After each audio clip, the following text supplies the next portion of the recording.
Chapter 1 video 4 bye physics गुरु गुंजन सोपारीवाला।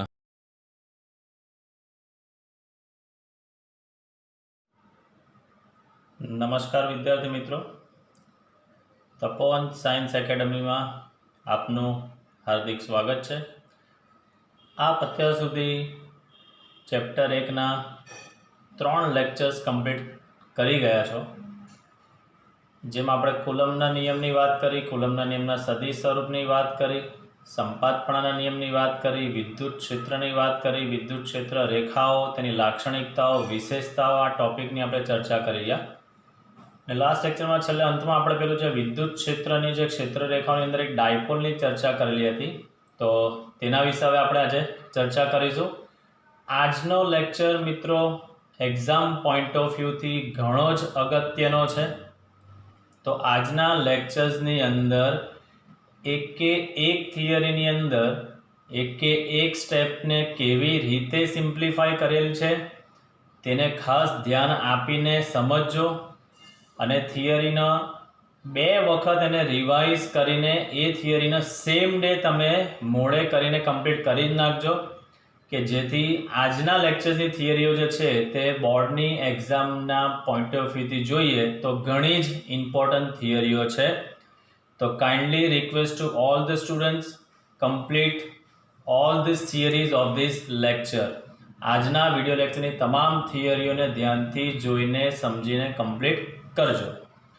तो आपणे सौप्रथम start करे छे पहली थियरी जे थियोरेटिकल थियरी छे विद्युत डायपोल एटले शुं अने तेनी समजूती आपणे आपवानी छे। तो मित्रों गई काले आपणे थोडुं डिस्कस करी गेला हता तेने फरी पाछो आपणे जोईशुं। डाय एटले 2 अने पोल एटले ध्रुव। डाय एटले 2 अने पोल एटले ध्रुव એટલે કહેવાનો કન્સેપ્ટ કે બે ધ્રુવોથી બનતી જે રચના હશે તેને આપણે શોર્ટમાં ડાયપોલથી વ્યાખ્યાયિત કરી શકીએ છીએ સમજવા માટે બેઝિક પોઈન્ટ ઓફ વ્યૂથી। તો કન્ડિશન એ રહેશે ડાયપોલની અંદર, તો આપણી પાસે ડાયપોલની અંદર 2 વિદ્યુતભારો છે, બંને વિજાતીય વિદ્યુતભારો છે, પણ બંને વિદ્યુતભારોના મૂલ્યો કેવા છે મિત્રો? સરખા લેવાના છે। એક -q વિદ્યુતભાર લેવાનો છે, બીજો +q વિદ્યુતભાર લેવાનો છે। બંને વિદ્યુતભારોના મૂલ્યો સરખા, પરંતુ વિજાતીય વિદ્યુતભારો આપણે લઈશું। આ બંને વિદ્યુતભારોને એકબીજાથી પરિમિત અંતરે મૂકવાના છે। પરિમિત એટલે ચોક્કસ, પરિમિત એટલે ચોક્કસ કે જે અંતરને આપણે માપી શકીશું। તો મિત્રો એકબીજાથી પરિમિત અંતરે આ વર્ડ અંદર આવવો જરૂરી છે ડેફિનેશનમાં। એકબીજાથી પરિમિત અંતરે રહેલા 2 સમાન મૂલ્યના અને વિજાતીય વિદ્યુતભારોના તંત્રને ડાયપોલ કહેવામાં આવે છે। એકબીજાથી परिमित अंतरे रहेला 2 समान मूल्यना अने विजातीय विद्युतभारोथी बनता तंत्रने डायपोल कहेवानुं छे। आकृतिमां दर्शाव्या मुजब डायपोलना आपणे 2 विद्युतभार एक -q अने +q लीधेलुं छे। तेमनी वच्चेनुं अंतर आपणे लेवानुं छे 2a, date is fix distance. 2a थी आपणे व्याख्या आपणे डिनोट करीशुं। જેવી રીતે તમે લોકો 11મા ધોરણમાં ચાક ગતિ ચેપ્ટરની અંદર જડત્વની ચાક માત્રા ભણી ગયેલા હતા। એને ઇંગ્લિશમાં તમે કદાચ નામ સાંભળ્યું હશે બેટા, મુમેન્ટ ઓફ ઇનર્શિયા। મુમેન્ટ શબ્દ પર હું ભાર આપું છું। મુમેન્ટ ઓફ ઇનર્શિયા, મુમેન્ટ એટલે આપણે કહીશું એની ચાક માત્રા કહીશું। શું કહીશું? ચાક માત્રા। તો જેવી રીતે મુમેન્ટ ઓફ ઇનર્શિયા, ઇનર્શિયા એટલે જડત્વ, તો જડત્વની જેવી રીતે ચાક માત્રા આવે છે તેવી રીતે ડાયપોલની પણ ચાક માત્રા આવે, તેને ડાયપોલ મુમેન્ટ કહેવામાં આવે। ડાયપોલને ગુજરાતીમાં આપણે કહી શકીશું દ્વિધ્રુવીય ચાક માત્રા। આ ડાયપોલ મુમેન્ટ જે ઇંગ્લિશ વર્ડ છે તેને આપણે ગુજરાતીમાં સમજીશું દ્વિધ્રુવીય ચાક માત્રા। તો વ્યાખ્યા એવી છે કે જે ડાયપોલ છે આપણી પાસે, ડાયપોલના કોઈપણ વિદ્યુતભારનું મૂલ્ય લેવાનું છે, કારણ કે બંને વિદ્યુતભારના મૂલ્ય તો કેવા છે મિત્રો? સરખા જ છે। એટલે બેમાંથી કોઈ પણ એક વિદ્યુતભારનું મૂલ્ય અને તેમની વચ્ચેના અંતરના ગુણાકાર, એટલે તેમની વચ્ચેનો અંતર 2a ના ગુણાકારને આપણે તંત્રની ડાયપોલ મુમેન્ટ કહી શકીશું। તંત્રની ડાયપોલ મુમેન્ટ। તો ડાયપોલ મુમેન્ટ એટલે શું? બેમાંથી કોઈ એક વિદ્યુતભારનું મૂલ્ય ગુણ્યા બંને વચ્ચેનું અંતર। સાદી ભાષામાં આવું યાદ રાખવાનું, બેમાંથી કોઈ એક વિદ્યુતભારનું મૂલ્ય એનો ગુણાકાર કરીશું બંને વિદ્યુતભારો વચ્ચેના અંતર સાથે, બંને વિદ્યુતભારોના અંતર સાથે. તો ડાયપોલ મોમેન્ટ સદિશ રાશિ છે એટલે આપણે લખીએ છીએ સદિશ P. બેમાંથી કોઈ એક વિદ્યુતભારનું મૂલ્ય, તો મૂલ્ય લઈએ છીએ Q. બંને વચ્ચેનું અંતર 2a છે. તો ડાયપોલની ડાયપોલ મોમેન્ટ થઈ ગયું સદિશ P બરાબર Q ઇન્ટુ 2a. આ એનું સૂત્ર થઈ ગયું. તે સદિશ રાશિ છે અને તેની દિશા હંમેશા ફિક્સ છે. ઋણ દૂરથી ધન વિદ્યુતભાર તરફની લેવામાં હોય છે. ઋણથી ધન વિદ્યુત ક્ષેત્રની વિરુદ્ધ દિશા, વિદ્યુત ક્ષેત્રની વિરુદ્ધ દિશા હોય છે. ક્ષેત્ર હંમેશા ધનમાંથી ઉદ્ભવે અને ઋણમાં જશે એટલે ધનથી ઋણ તરફ હોય, જ્યારે ડાયપોલ મોમેન્ટની ડિરેક્શન ઋણથી ધન તરફની જોવા મળશે. એનો એકમ તો વિદ્યુતભારનો એકમ છે કુલમ અને અંતરનો એકમ છે મીટર, એટલે કુલમ પર મીટર. એનું પારિમાણિક સૂત્ર છે m0. આ લંબાઈ છે એટલે L1, સમય છે ને એટલે t0 અને ચાર્જ વિદ્યુતભાર એટલે આપણે લખી શકીએ છીએ q1. હવેના આ જે પોઈન્ટ છે તે MCQ પોઈન્ટ ઓફ વ્યૂથી ઘણા કામના છે. ડાયપોલ પરનો કુલ વિદ્યુતભાર શૂન્ય હોય. શા માટે શૂન્ય હોય? તો આપણી પાસે જોઈએ છે અહીંયા કે એક માઇનસ ક્યુ વિદ્યુતભાર અને એક પ્લસ ક્યુ વિદ્યુતભાર છે. એક માઇનસ અને પ્લસ તો વિજાતીય વિદ્યુતભાર છે, મૂલ્ય સરખા છે એટલે તંત્રનો કુલ વિદ્યુતભાર તો 0 જ થશે, પરંતુ વિદ્યુત ક્ષેત્ર શૂન્ય થશે નહીં. શા માટે નહીં થશે મિત્રો? તો બંને વિજાતીય વિદ્યુતભારના સ્થાન કેવા છે? અલગ અલગ છે. જુઓ, આ પોતાની ક્ષેત્રરેખા, આ પોતાનું ક્ષેત્ર અલગ ઉત્પન્ન કરશે, આ પોતાનું ક્ષેત્ર અલગ ઉત્પન્ન કરશે. એટલે કહેવાનો કન્સેપ્ટ જોવા જઈએ તો વિજાતીય વિદ્યુતભારના સ્થાન અલગ અલગ હોવાથી આ બંનેનું પોતાનું પરિણામી ક્ષેત્ર 0 થઈ શકતું નથી. ઇન્ડિવિજ્યુઅલ ક્ષેત્રનો શું થશે? સરવાળો થશે. પરિણામી ક્ષેત્રનું 0 તમે કરી શકતા હોતા નથી. તો પરીક્ષામાં પૂછાઈ શકે છે કે ડાયપોલ પરના તંત્રનો કુલ વિદ્યુતભાર કેટલો? તો શૂન્ય. કુલ વિદ્યુત ક્ષેત્ર કેટલું? તો શૂન્ય હોતું નથી. શા માટે શૂન્ય નથી હોતું? તો એની અંદરનો કન્સેપ્ટ યાદ રાખીશું કે એના વિજાતીય વિદ્યુતભારના સ્થાન કેવા હોય છે? અલગ અલગ તમને જોવા મળતા હોય છે.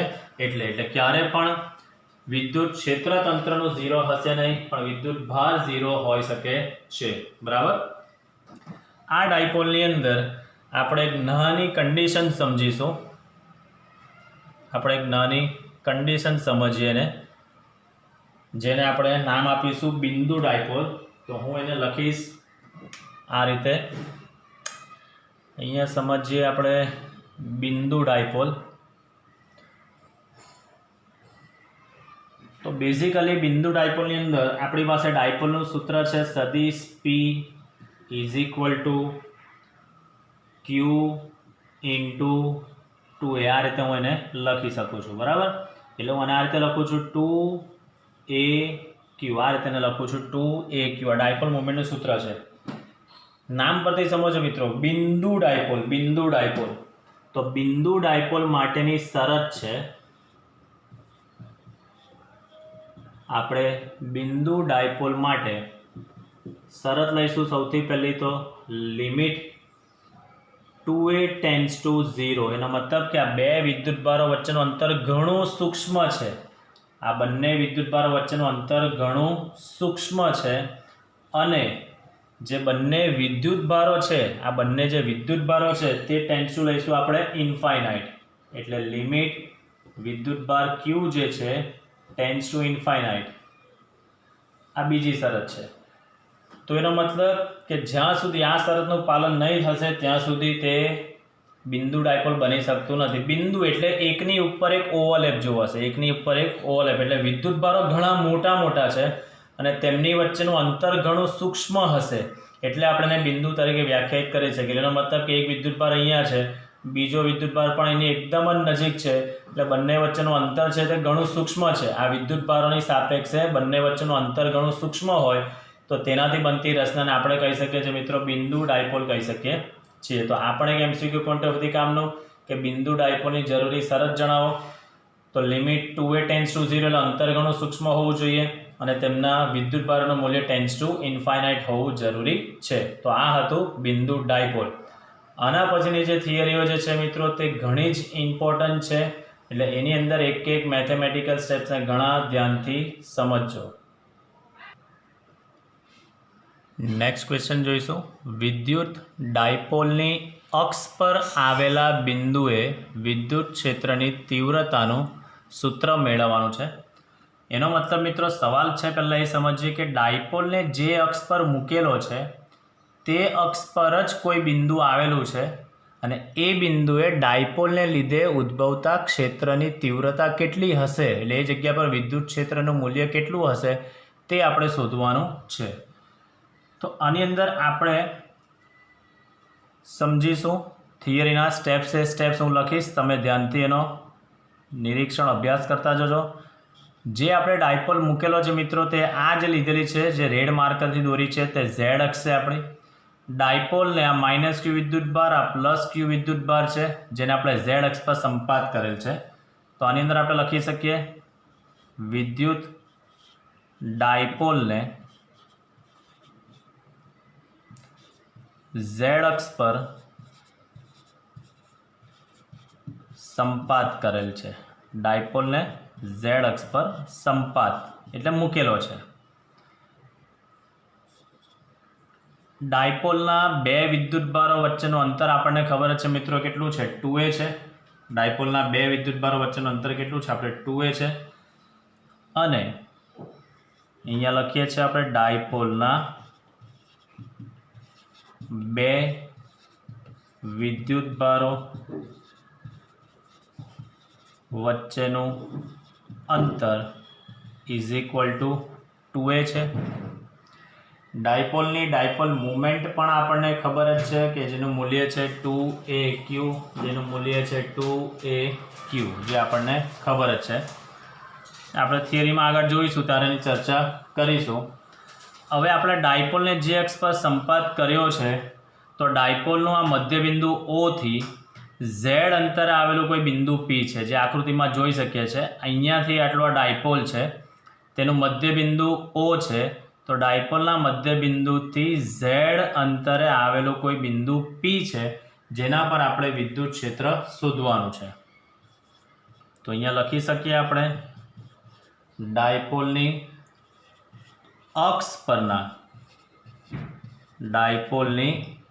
પરના બિંદુ P પાસે, ડાયપોલની અક્ષ પરના બિંદુ P પાસે આપણે વિદ્યુત ક્ષેત્ર શોધવું છે. જે ડાયપોલના મધ્યબિંદુ અથવા તો એને યામ પદ્ધતિનું તમે ઉગમ બિંદુ પણ કહી શકો, મધ્યબિંદુથી ઝેડ અંતરે આવેલ છે. ડાયપોલના મધ્યબિંદુથી અથવા તો ઉગમ બિંદુથી ઝેડ અંતરે આવેલ છે.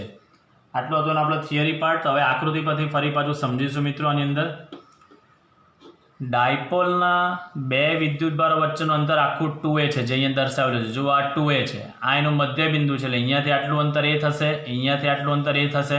મધ્યબિંદુથી ઝેડ અંતરે બિંદુ P આવેલું છે.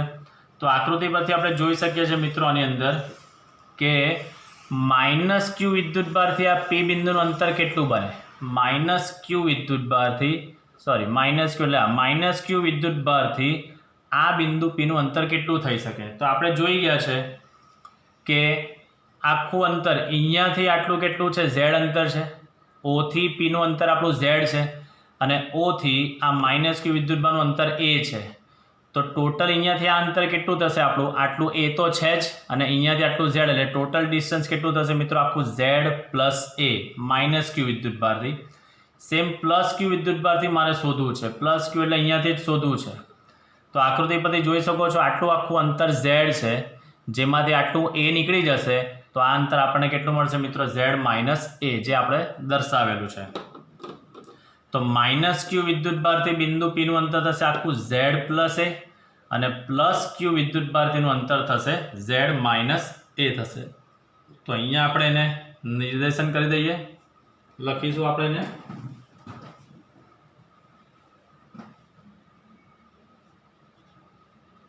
માઇનસ ક્યુ વિદ્યુતભારથી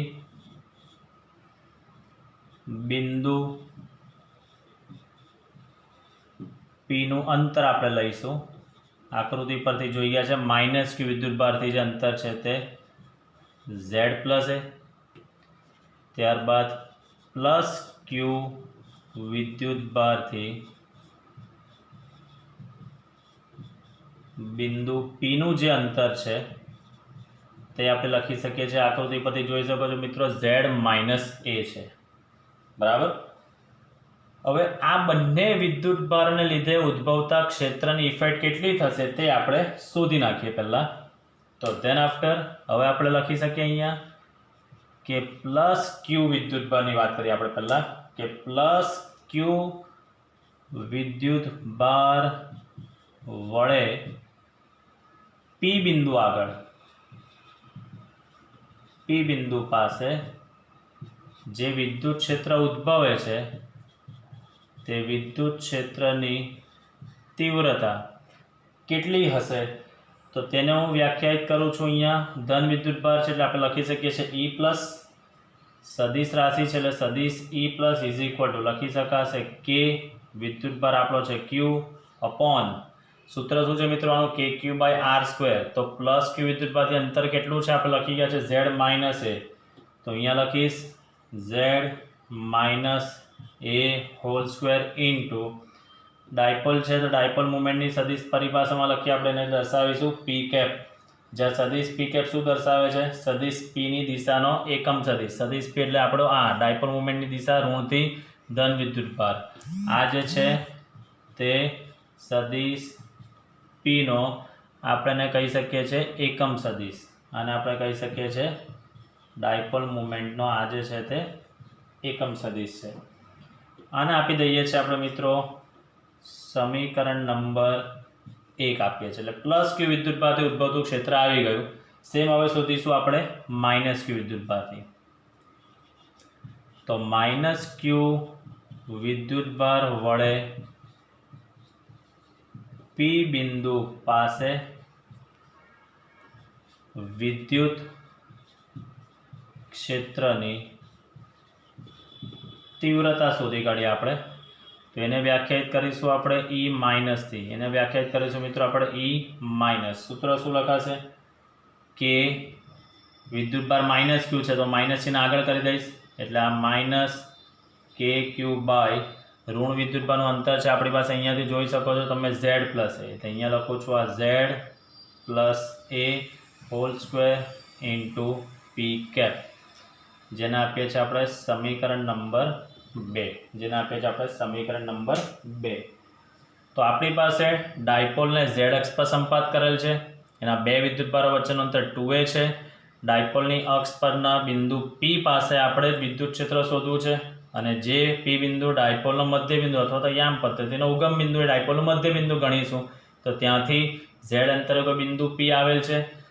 આ P બિંદુ પાસે આપણે ડાયપોલથી ઉદ્ભવતું ક્ષેત્ર કેટલું છે તે આપણે સમજવાનું છે. તો પહેલાં આપણે માઇનસ ક્યુ વિદ્યુત ભારથી આ બિંદુ P નું અંતર કેટલું થાય છે તે આપણે સમજી ગયા, Z પ્લસ A, પ્લસ ક્યુ વિદ્યુત ભારથી અંતર થાય છે આપણો Z માઇનસ A. હવે આ બંનેના ઉદ્ભવતા ક્ષેત્ર હું શોધી કાઢું તો પ્લસ ક્યુ વિદ્યુત ભાર વડે ઉદ્ભવતું વિદ્યુત ક્ષેત્રનું સૂત્ર બને છે કે ક્યુ બાય અંતર એનું છે Z minus A whole square, dipole મુમેન્ટનો એકમ સદિશની પરિભાષામાં વ્યાખ્યાયિત કરીએ તો પી કેપ. સેમ એવી રીતે માઇનસ ક્યુ વિદ્યુત ભારની ઇફેક્ટ આપણે શોધીએ તો E minus is equal to minus K Q upon Z plus A whole square into P cap. તો અહીંયા માઇનસ નિશાની શેની દર્શાવે છે મિત્રો, કે આ જે વિદ્યુત ભાર છે તે ઋણ છે, તે ઋણ નિશાનીને આપણે આગળ લખેલી છે. તો હવે આપણે આ બંનેનો સરવાળો એટલે સંપાતપણાનો નિયમ વાપરીએ. તો હવે લખીશું આપણે સંપાતપણાના નિયમ મુજબ, સંપાતપણાના નિયમ મુજબ પરિણામી ક્ષેત્ર મારે લખવું હોય, પરિણામી ક્ષેત્ર સદિશ E date is equal two આપણે લખી શકીએ છીએ ધન વિદ્યુત ભારનું ક્ષેત્ર E પ્લસ અને ઋણ વિદ્યુત ભારનું ક્ષેત્ર E માઇનસ, બંનેનો આપણે સદિશ સરવાળો કરી દઈશું. તો સમીકરણ 1 અને 2 મિત્રો બંનેમાં તમે જોઈ શકો છો કે ક્યુ તો કોમન જ આવશે, તો હું ડાયરેક્ટ એક સ્ટેપ લખું છું, કોમન કાઢીને કે અને ક્યુને મેં કોમન કાઢી લીધું. તો અંદર બ્રેકેટમાં રહેશે આની અંદરથી 1 upon Z minus A whole square. અહીંયા છે પ્લસ પણ અહીંયા આગળ ચિહ્ન છે માઇનસ, તો રહેશે અહીંયા minus 1/z plus A whole square અને ઇનટુ આ બંનેમાં જોઈ શકીએ છીએ આપણે પી કેપ છે તો એ પી કેપને આપણે અહીંયા આ રીતે લખી દઈએ છીએ. ચલો સાદરૂપ આપણે આગળ આપતા જઈશું તો કે ક્યુ એઝ ઇટ ઇઝ રહેશે. અહીંયા આપણે મિત્રો લસા લઈશું તો લસા આવશે Z minus A whole square અને Z plus A whole square એનું લસા આવશે. તો અહીંયા લખાશે આપણાથી ઉપર Z plus A whole square minus Z minus A whole square into P cap. આ રીતે લખી શકીશું. નેક્સ્ટ સ્ટેપ સદિશ E dot is equal to આ કે અને ક્યુ આપણો ત્યાં જ રહેશે.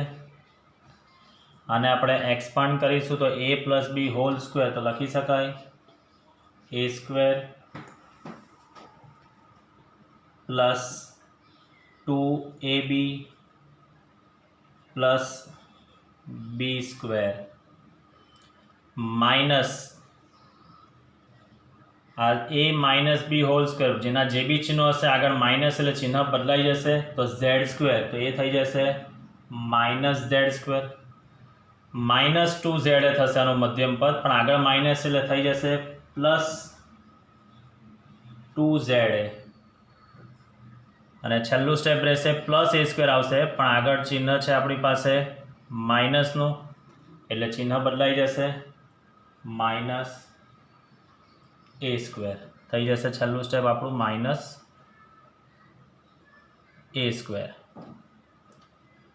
છેદમાં આ એનો પણ વર્ગ છે અને બીનો પણ વર્ગ છે. આ એ વિચારો કે એનો પણ વર્ગ અને બીનો પણ વર્ગ આને આપણે વિચારીએ આ રીતે કે એનો પણ વર્ગ હોય ને બીનો પણ વર્ગ હોય તો આને આપણે એ બી આખાનો વર્ગ એવું લખી શકીએ. તો હું અહીંયા લખી શકું છું અહીંયા ઝેડ માઇનસ એ ઝેડ પ્લસ એ આખાનો વર્ગ લખી દીધો છે. આ આપણે કૌંસ પૂર્ણ કર્યો. ચલો હવે જે સ્ટેપ કેન્સલ થતા હોય તેને આપણે કેન્સલ કરીએ. Plus Z square minus Z square cancel plus A square minus A square cancel. તો આપણા જે વિદ્યુત ક્ષેત્રના સૂત્રમાં પદમાં રહેશે અહીંયા ઇન્ટુ પી કેપ અહીંયા છે આ પી કેપ ત્યાં છે જ. તો આ કે ક્યુ અહીંયા રહેશે 2z એટલે 4z upon a minus B a plus B એટલે આને લખી શકીએ આપણે a square minus B square અને બાર સ્ક્વેર તો છે જ ઇન્ટુ પી કેપ. ચલો સાદરૂપ આપીએ આપણે આને તો E date is equal to K ક્યુ અને આપણે ફ્રેક્શનમાં ડિવાઈડ કરીશું તોડી નાખીએ 2 2 4 2 ઇન્ટુ 2 સાથે ઝેડ સાથે A upon Z square minus A square whole square into P cap છે. માટે E dot is equal to હવે ખાસ સમજો મિત્રો આની અંદર ડાયપોલ મુમેન્ટનું આપણી પાસે સૂત્ર શું છે P બરાબર 2AQ. તો આ 2A અને Q ને હું સાથે લખી દઈશ.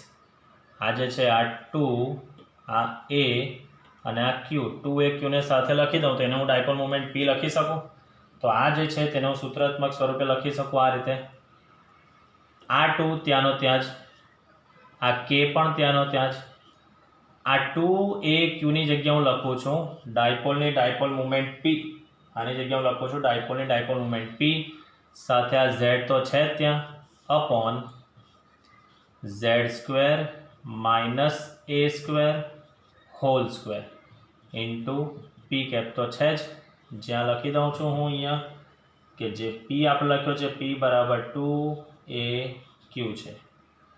ચાલો તો આ તો એક આપણું સૂત્ર આની અંદર હવે એક આપણે શરત ખાલી અંદર એડ કરીશું કે જો Z is more greater then A હોય એનો મતલબ કે આ Z જે અંતર છે ત્યાં એની સાપેક્ષે ઘણું મોટું હોય તો સ્વાભાવિક વસ્તુ છે કે આપણે z² is also more greater then a થાય, z² is also more greater then a² થશે.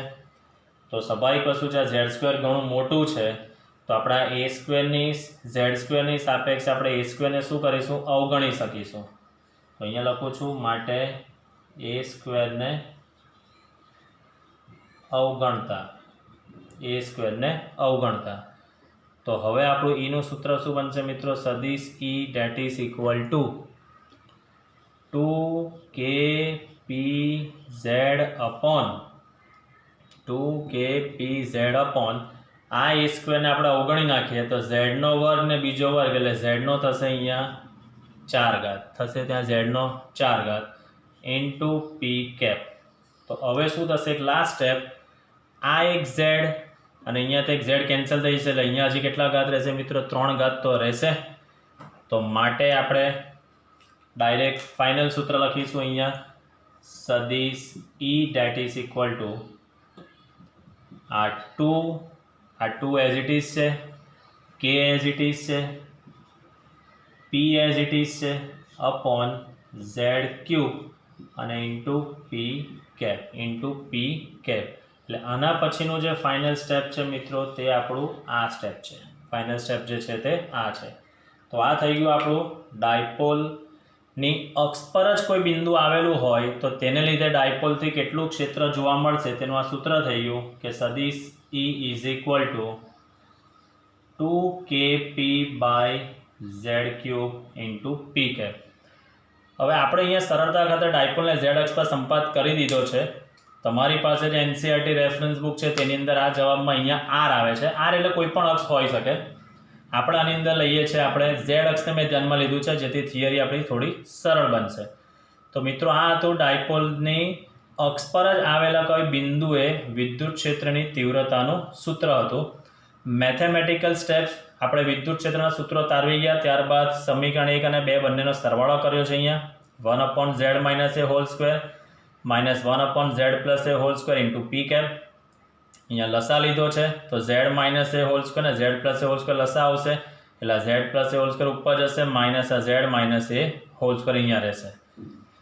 અહીંયા એક્સપાન્ડ કરેલું છે અને આપણે તો a² + 2ab + b² માઇનસ આનું વિસ્તરણ થશે a² - 2ab + b² પણ આગળ માઇનસ હોવાથી બધા ચિહ્ન બદલાઈ જશે એટલે -z² + 2za -a².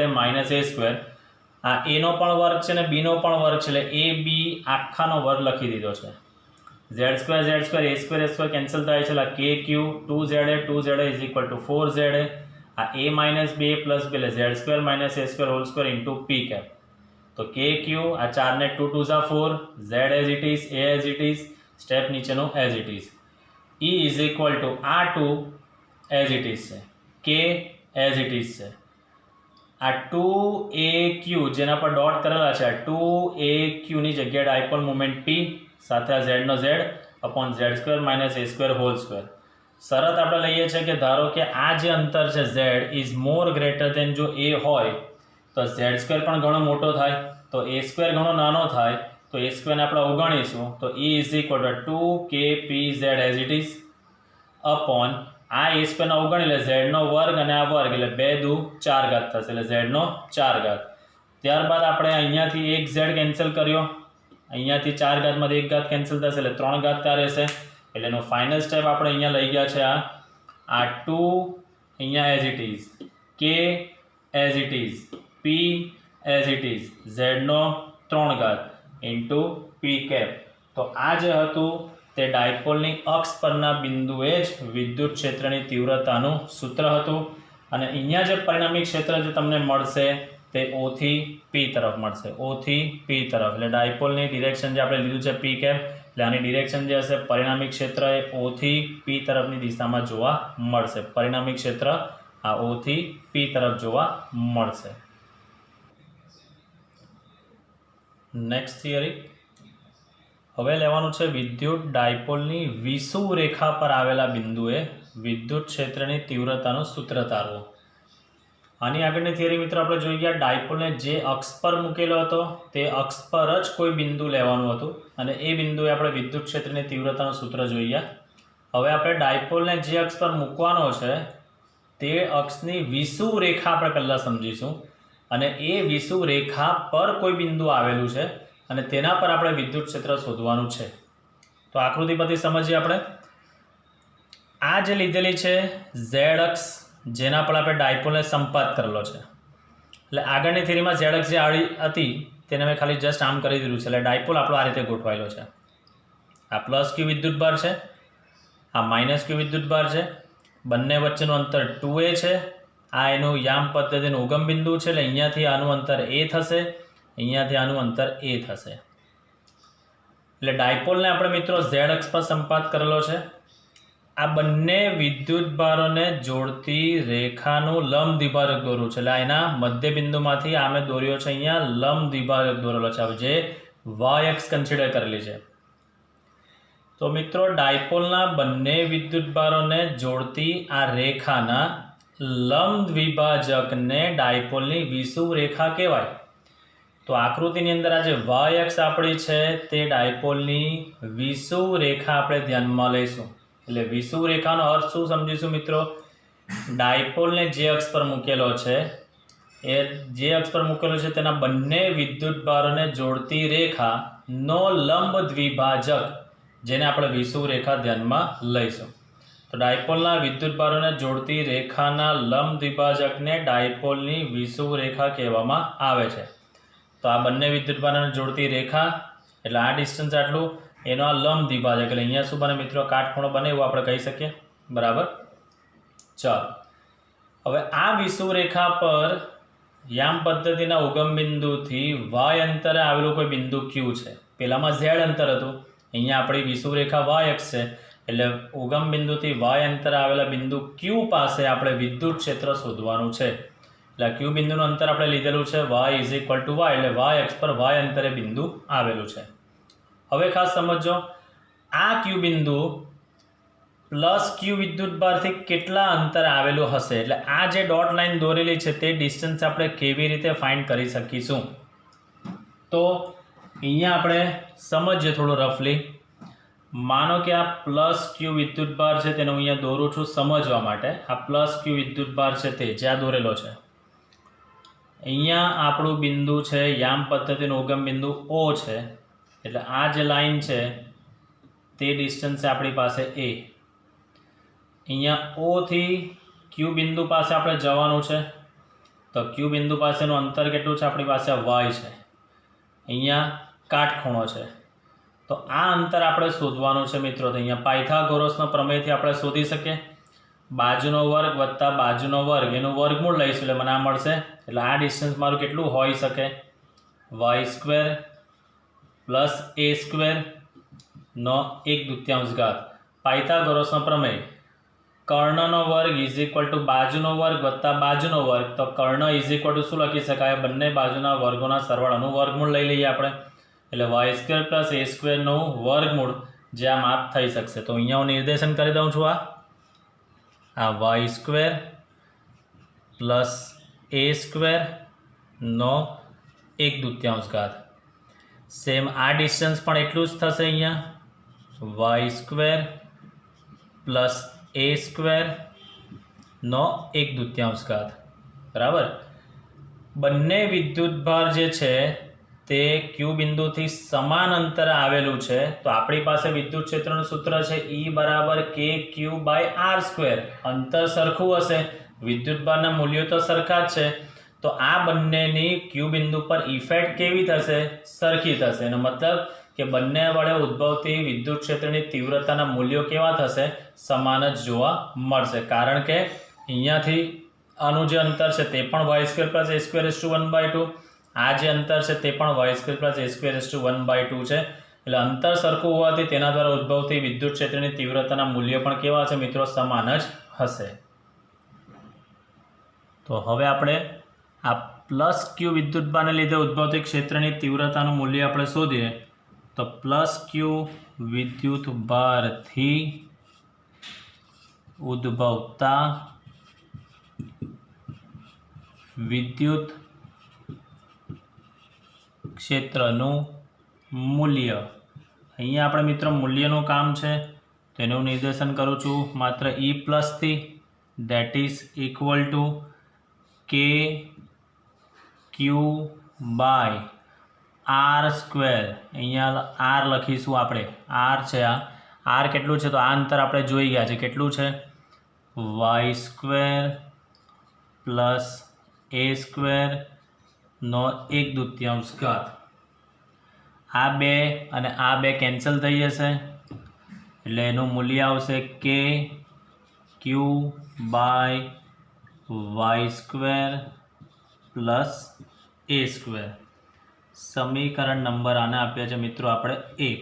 આ આવી ગયું પ્લસ ક્યુ વિદ્યુતભારથી ઉદ્ભવતા ક્ષેત્રનું મૂલ્ય. સેમ હવે આપણે શોધીશું માઇનસ ક્યુ વિદ્યુતભારથી ઉદ્ભવતા ક્ષેત્રનું મૂલ્ય.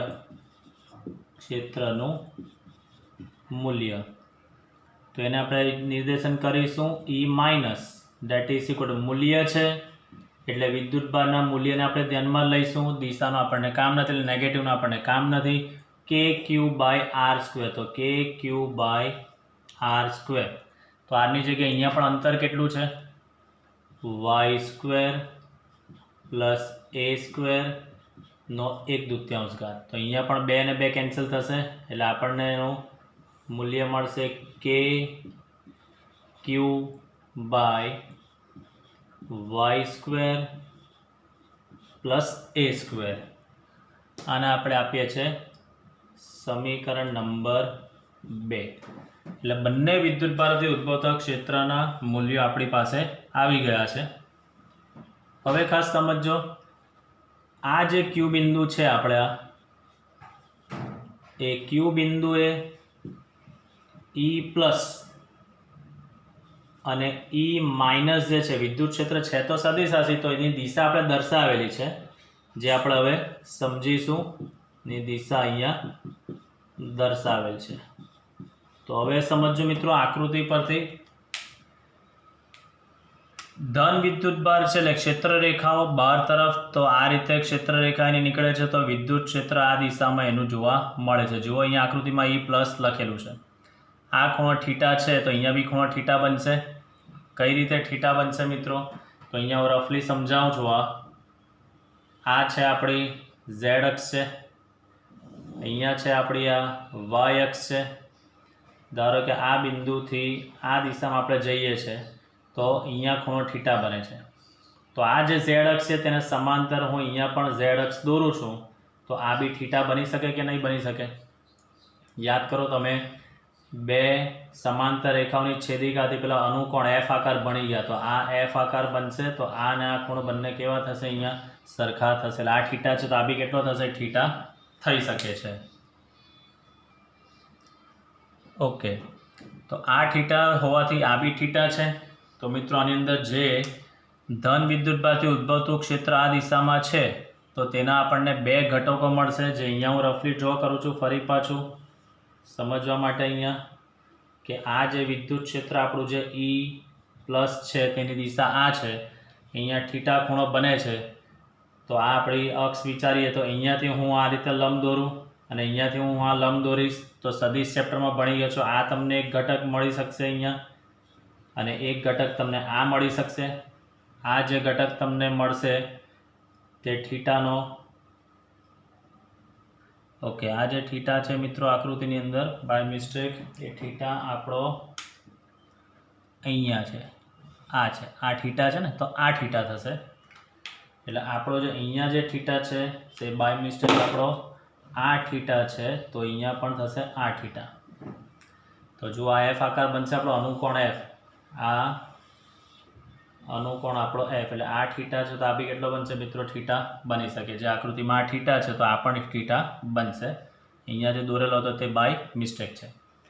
ચાલો, તો હવે અહીંયા E પ્લસના આપણને કમ્પોનન્ટ કયા મળશે મિત્રો? આ E પ્લસ ઘટક છે તો આ થીટાનો પાસેનો ઘટક એટલે આ આપણું કહી શકીએ E પ્લસ કોસ થીટા, અને આ થીટાનો આ સામેનો ઘટક તો એને સમાંતર આવી સામેનો ઘટક બને તો આ આપણને મળશે E પ્લસ સાઇન થીટા ઘટક મળશે. તો જોઈ શકો છો આ જે આપણો પ્લસ ક્યુ વિદ્યુતભાર છે તેનાથી ઉદ્ભવતું ક્ષેત્ર આ દિશામાં છે, આ ઈ પ્લસ જે અહીંયા ઝેડ અક્ષ સાથે થીટા ખૂણો બનાવે, આ ઝેડ અક્ષને હું સમાંતર અહીંયા દોરું છું તો અહીંયા બી થીટા ખૂણો બનશે. એટલે આ વિદ્યુત ક્ષેત્રના બે ઘટકો અહીંયાથી અને અહીંયાથી હું લંબ દોરું છું તો આ થીટાનો પાસેનો ઘટક એટલે ઈ પ્લસ કોસ થીટા, આ થીટાનો સામેનો ઘટક આપણને મળશે એટલે ઈ માઇનસ સાઇન થીટા આપણને મળશે આની અંદર. તો જે આકૃતિ મેં અહીંયા દર્શાવેલી છે, જો આ થીટા છે તો આ ઈ પ્લસ કોસ થીટા અને આ જે છે તે ઈ પ્લસ સાઇન થીટા ઘટક આપણે દર્શાવેલ છે. સેમ એ રીતે મિત્રો આપણે માઇનસ ક્યુ વિદ્યુતભાર છે, ઋણ વિદ્યુતભાર છે, તેની ક્ષેત્ર રેખા આપણને ખબર છે મિત્રો અંદર તરફ આવતી હોય એટલે એનું જે વિદ્યુત ક્ષેત્રની જે દિશા છે તે જુઓ દોરેલી છે, આપણે આ રીતે દોરેલું છે, આમ એના તરફ જતી દિશા છે, અંદર તરફ ઈ માઇનસ આપણે દર્શાવેલું છે. તો વિચારો બેટા આની અંદર બી ઈ માઇનસ કોસ ને ઈ માઇનસ સાઇન આપણને મળશે. તો ધારો કે આ ખૂણો જે છે તેને હું થીટા ધારું તો આ જુઓ આપણો પેલો યુગ્મ કોણ ઝેડ આકાર બને, આમ આ ઝેડ આકાર બને તો અહીંયા પણ ખૂણો કેટલો બનશે બેટા આપણો આ થીટા, અહીંયા ખૂણો આ રીતે બનશે. અહીંયા કે આપણે આ જે ઝેડ અક્ષ છે અહીંયા હું રફલી ફરી પાછું સમજાવવા માટે દોરું છું. આ આપણી છે ઝેડ અક્ષ છે, આ યામ પદ્ધતિનું ઉગમ બિંદુ છે, અહીંયા ઝેડ અક્ષને સમાંતર પાછી દોરેલી છે. આ જે છે તે આપણો માઇનસ ક્યુ વિદ્યુતભાર છે, અહીંયાથી ક્ષેત્ર આ ડિરેક્શનમાં જાય છે. તો ધારો કે આ જે ખૂણો થીટા હોય તો અહીંયા આ ખૂણો બી આપણો શું બનશે બેટા થીટા બનશે. અહીંયા આ ડિરેક્શન છે આપણી કઈ ઈ માઇનસ છે. તો અહીંયાથી હું આ લંબ દોરું અને અહીંયાથી આમ લંબ દોરીશ તો આ જે કમ્પોનન્ટ આપણો બનશે જે થીટાનો આ કયો ઘટક બને પાસેનો એટલે આ લખાય ઈ માઇનસ કોસ થીટા અને આ બનશે એનો સામેનો ઈ માઇનસ સાઇન થીટા ઘટક આ રીતે લખી શકાશે જે આકૃતિમાં દર્શાવેલું છે. જુઓ આ ઈ માઇનસ ઘટક છે તેનો આ થીટાનો પાસેનો ઘટક ઈ માઇનસ કોસ થીટા અને આ ઘટક છે ઈ માઇનસ સાઇન થીટા જે આકૃતિમાં દર્શાવેલો છે. હવે ખાસ સમજો મિત્રો આકૃતિ પરથી પ્લસ ક્યુ વિદ્યુતભારના બી બે ઘટક ઈ પ્લસ કોસ અને ઈ માઇનસ ઈ પ્લસ કોસ અને ઈ પ્લસ સાઇન. માઇનસ ઈ માઇનસ જે ક્ષેત્ર છે આપણું ઋણ વિદ્યુતભારનું ક્ષેત્ર તેના પણ બે ઘટક ઈ માઇનસ કોસ થીટા અને ઈ માઇનસ સાઇન થીટા. બંનેમાં તમે જોઈ શકો છો કે ઈ પ્લસ સાઇન થીટા અને ઈ માઇનસ સાઇન થીટા પરસ્પર સમસામેની બાજુએ છે, વિરુદ્ધ દિશામાં છે. ક્ષેત્રની ઇફેક્ટ તો સરખી જ છે એટલે આ ઈ પ્લસ સાઇન અને આ ઈ માઇનસ સાઇન દિશા પરસ્પર વિરુદ્ધ, મૂલ્યો સરખા એટલે આ બંને એકબીજાની પારસ્પરિક અસરને શું કરશે નાબૂદ કરશે. એટલે ઈ પ્લસ સાઇન થીટા અને ઈ માઇનસ સાઇન થીટા એકબીજાની અસરને નાબૂદ કરશે. તો અને બીજી ઇફેક્ટ કોની આપણને મળશે જુઓ તો ઈ પ્લસ કોસ થીટા અને ઈ માઇનસ કોસ થીટા બંને એક જ દિશામાં છે, ઋણ વાય અક્ષ આપણી આ ઋણ અક્ષ પર છે, ઋણ ઝેડ અક્ષ તરફ આપણે કન્સિડર કરી શકીએ. તો આ જે છે તે આપણને અહીંયા પરિણામી ક્ષેત્ર જે મળશે તે કઈ દિશા મળશે નીચે તરફ જે બંને સમાન દિશામાં છે. અહીંયા ઈ પ્લસ સાઇન ને ઈ માઇનસ સાઇન જે પરસ્પર વિરુદ્ધ દિશામાં છે એટલે આ ઘટકો કેન્સલ થઈ જશે. આ બંને ઘટકો છે ઈ માઇનસ કોસ ને ઈ પ્લસ કોસ બંને એક જ દિશામાં છે એટલે અહીંયા આપણને ઇફેક્ટનો શું મળશે પરિણામી ક્ષેત્રનો સરવાળો અહીંયા મળી શકે છે. તો અહીંયા મિત્રો આપણે ખાલી શોર્ટમાં લખી દઈએ છીએ કે ઈ પ્લસ સાઇન થીટા અને ઈ માઇનસ સાઇન થીટા વિરુદ્ધ દિશામાં હોવાથી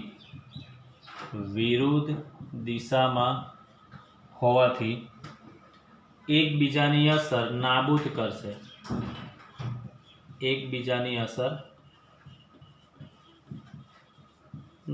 કરશે,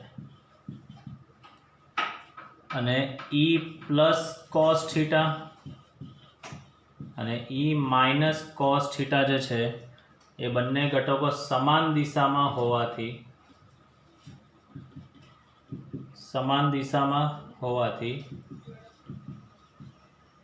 આપણે તેઓનો શું કરીશું સરવાળો થશે. બંને ઘટકોના પરિણામી ક્ષેત્રમાં શું થશે સરવાળો થશે. હવે આની અંદર જે આપણને દિશા છે તો ડાયપોલની ડિરેક્શન આપણને ખબર છે મિત્રો, ડાયપોલની ડિરેક્શન કઈ છે માઇનસ ક્યુ વિદ્યુતભારથી પ્લસ ક્યુ વિદ્યુતભાર. પણ અહીંયા જે ક્ષેત્ર જે આપણને મળે છે તે જુઓ ડાયપોલની મુવમેન્ટની વિરુદ્ધ દિશામાં રહે, જુઓ નીચે તરફ છે. ડાયપોલની મુવમેન્ટની ડિરેક્શન માઇનસ ક્યુ વિદ્યુતભારથી પ્લસ ક્યુ ઉપર તરફ જાય છે, જ્યારે આપણને પરિણામી ક્ષેત્રની ડિરેક્શન મળે છે અહીંયા નીચે તરફ. તો અહીંયા લખી શકાય કે ક્યુ બિંદુ આગળ જે ક્ષેત્ર મળે છે, ક્યુ બિંદુ આગળનું જે ક્ષેત્ર જે છે એ ડાયપોલ મોમેન્ટ સદિશ પીની મળે છે આપણને વિરુદ્ધ દિશામાં મળશે. એ મળે છે આપણને વિરુદ્ધ દિશામાં મળશે. તો આની અંદર કમ્પોનન્ટ ખાસ અગત્યના છે. અહીંયા થીટા છે એટલે આ થીટા છે, એને લીધે આપણે લખી શકીએ અહીંયા કે ઈ પ્લસ સાઇન ને અહીંયા ઈ પ્લસ કોસ, ઈ માઇનસના બે ઘટક ઈ માઇનસ સાઇન અને ઈ માઇનસ કોસ, પણ સાઇન સાઇન ઘટક વિરુદ્ધ દિશામાં હોય તો ઇફેક્ટ કેન્સલ, એટલે પરિણામી ઇફેક્ટ આપણને ઈ પ્લસ કોસ થીટાની જ અને ઈ માઇનસ કોસ થીટાની જ પરિણામી ક્ષેત્ર આપણને મળી શકશે. તો આપણે પરિણામી ક્ષેત્ર તારવીશું. પરિણામી ક્ષેત્ર સદિશ E dot is equal to dipole મોમેન્ટની વિરુદ્ધ દિશામાં છે, ચિહ્ન લખું છું આગળ minus E plus cos theta plus E minus cos theta into લખી શકીશું ડાયપોલ મોમેન્ટની પરિભાષામાં પી કેપ. તો minus E plus E minus cos theta common નીકળશે ઇન્ટુ લખી શકીએ આપણે પી કેપ. સૂત્રમાં આપણે કિંમતો મૂકીશું. તો સદિશ E dot is equal to આ માઇનસ અહીંયા ઈ પ્લસ, તો ઈ પ્લસનું સૂત્ર આપણે સમીકરણ 1 ની અંદર તારવી જ ગયા છે કે ક્યુ by Y square plus A square plus e માઇનસનું સૂત્ર બી આપણે તારવી ગયા છે કે ક્યુ by Y square plus A square into cos theta. તો આ કોસ થીટા, તો આ ત્રિકોણ આપણે ધ્યાનમાં લઈએ તો કોસ થીટા એટલે પાસેની બાજુના છેદમાં કર્ણ, તો થીટાની આ પાસેની બાજુ એટલે એ, તો અહીંયા હું લખીશ એ છેદમાં કર્ણ. કર્ણ એટલે આ જે આપણે કાટખૂણો લીધો છે તેની સામેની બાજુ આ કર્ણ, એટલે લખી શકાશે વાય સ્ક્વેર પ્લસ એ સ્ક્વેરનો 1/2 ઘાત, વાય સ્ક્વેર પ્લસ એ સ્ક્વેરનો 1/2 ઘાત ઇન્ટુ પી કેપ ઇન્ટુ લખી શકાશે પી કેપ. ચાલો સાદરૂપ આપીએ આપણે આ K Q by Y square plus A square એકવાર, આ બીજી વાર એટલે માઇનસ અહીંયા લખી શકું છું 2 K Q by Y square plus A square into આ એ અને અહીંયા છે Y square plus A square raise to 1/2 into P cap. તો આને આપણે લખી શકીએ માઇનસ 2 એ ક્યુ અને કે, આ 2 એ ક્યુ કે અપોન વાય સ્ક્વેર પ્લસ એ સ્ક્વેર એકવાર ને બીજો અડધી વાર એટલે 1 પ્લસ 1/2 એટલે 3/2 લખી શકાય, Y square plus A square raise to 3/2 into આ પી કેપ. આ થઈ ગયું આપણું ઈનું સૂત્ર. ફરી પાછું આની અંદર આપણે શરત લઈએ તો પીની કિંમત મૂકીએ આપણે તો 2 એ ક્યુ એટલે આપણે પી લખી શકીએ, એટલે ઈ ડેટ ઇઝ ઇક્વલ લખી શકાય minus KP by Y square plus A square raise to 3/2 into P cap, જ્યાં પી બરાબર લખી શકાય 2 એ ક્યુ. શરત લઈએ ફરી પાછી જેવી રીતે પહેલાંમાં લીધેલી હતી Z is more greater than A, તો અહીંયા આપણે લખીશું Y is more greater than A, તો Y square is also more greater than A, તો આપણે વાય સ્ક્વેરની સાપેક્ષે એ સ્ક્વેરને આપણે અવગણી શકીશું, તો એ સ્ક્વેરને આપણે અવગણતા તો ઈ ડેટ ઇઝ ઇક્વલ ટુ સૂત્ર બનશે માઇનસ કે પી બાય આ એ સ્ક્વેરને આપણે અવગણીએ એટલે વાય સ્ક્વેરનો જ ઘાત બનશે 3/2 ઇન્ટુ પી કેપ. તો આ 2 ને 2 કેન્સલ થઈ જશે એટલે પરિણામી ક્ષેત્ર સદિશ E dot is equal to minus KP by Y cube into P cap. આ થઈ ગયું સૂત્ર final, minus KP by Y cube. પહેલાંમાં હતું 2 કેપી બાય ઝેડ ક્યુબ, અને અહીંયા છે KP બાય વાય ક્યુબ. આટલો ખાલી સૂત્રમાં ફરક છે. તો બેસિકલી ડાયપોલથી જેમ જેમ આપણે દૂર જઈએ તેમ તેમ વિદ્યુત ક્ષેત્રની તીવ્રતાનું મૂલ્ય જુઓ 1/y³ અનુસાર ઘટતું જશે, કારણ કે E જે છે અને y વચ્ચેનો સંબંધ છે. આ સૂત્ર પરથી જોઈ શકો છો મિત્રો, વ્યસ્ત પ્રમાણ છે. એટલે ડાયપોલથી દૂરના અંતરે, આ ડાયપોલ છે, ત્યાંથી આપણે દૂરના અંતરે જઈએ તેમ તેમ વિદ્યુત ક્ષેત્ર 1/r³ અનુસાર ઘટતું જાય. r એટલે x અક્ષ પર હોય તો x³, y અક્ષ પર હોય તો y³, z અક્ષ પર હોય તો z³ અનુસારે ઘટતું જશે. એટલે ડાયપોલથી જેમ જેમ આપણે દૂરના અંતરે જઈએ તેમ તેમ વિદ્યુત ક્ષેત્રનું મૂલ્ય કોમનલી લખીએ તો 1/r³ અનુસાર એ ઘટતું જતું હોય છે. તો મિત્રો આજની જે થિયરીઓ જે છે, જે આખી લખી છે કમ્પ્લીટલી, તેના મેથેમેટિકલ સ્ટેપ એક સ્ટેપ ધ્યાનથી સમજીને 2 થી 3 વખત જોઈને જાતે સાદરૂપ આપીને સમજીને પ્રયત્ન પાછા કરી જોજો. સ્ટેપમાં કોઈ બી ડાઉટ આવે તો તમે પૂછી શકો છો, પણ નહીં જ આવશે. આપણે બધા સ્ટેપને સમજીને બરાબર લખ્યા જ છે. એટલે તમે મિત્રો ધ્યાનથી વિડીયો જોઈને આ થિયરીઓને કમ્પ્લીટ કરી નાખજો. બને ત્યાં સુધી આ થિયરીઓ એક્ઝામ લક્ષી છે, એટલે તૈયારી એવી રાખજો કે આ થિયરી જે દિવસે તમે જુઓ છો તે જ દિવસે એની ઠાવ લખીને મોડે કરીને કમ્પ્લીટ કરી જ નાખશો તમે. આભાર. Thank you students for watching this video.